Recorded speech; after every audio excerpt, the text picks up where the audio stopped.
ವಿದ್ಯಾರ್ಥಿಗಳಿಗೆ ಗಣಿತ ಮಾಡಿರಿ. ಮಾಡೋದಾದ ವಿಡಿಯೋ ಆನ್ ಮಾಡಿರಿ. ನಾ ಇದನ್ನು 2 ರೀತಿ ಒಳಗೆ ಕಲಿಸ್ತೇನೆ. ಇದು ಭಾಳ ಸರಳ ಅದ, ತಿಳಿತಲ್ಲ. ನೋಡಿ, ವಿಡಿಯೋ ಆನ್ ಮಾಡಿ. 144 ಬಿಂದು 144 144.144 ಅನ್ನು 12ರಿಂದ ಭಾಗಿಸಿದಾಗ ಸಿಗುವ ಭಾಗಲಬ್ಧ ಎಷ್ಟು? ಇದು ಈಗ 144 ಬಿಂದು 144 ಅದೇ. ಇದು ಭಾಜಕ ಪೂರ್ಣ ಸಂಖ್ಯೆ ಇದ್ದಾಗ ನೀವು ಹಿಂಗೆ ಮಾಡೋದು ಭಾಳ ಬೆಸ್ಟ್.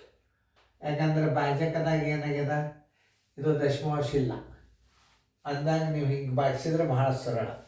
ನೋಡಿ, 12 ಒಂದಲ್ಲೇ 12, 2 ಉಳಿತು, 2 ಉಳಿತು, ಈ 4 ತಗೋರಿ. 12 2 24, ಏನು ಬಂತು? 0 ಬಂತು. ಈಗ ಈ 1 ತಗೊಳಿಕ್ಕೆ ಬರೋದಿಲ್ಲ, ಇಲ್ಲಿ ಬಿಂದು ಕೊಡಬೇಕು. ಈಗ 1 ತಗೊಳ್ರಿ.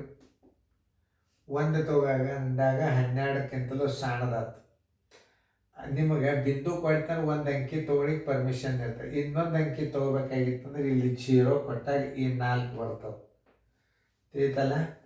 ಇದನ್ನು ತಿಳ್ಕೊಬೇಕು ನೀವು. 12 ಒಂದಲ್ಲೇ 12, ಎಷ್ಟು ಉಳಿತು? 2 ಉಳಿತು. ಈ 4 ತಗೋರಿ. 12 2 24,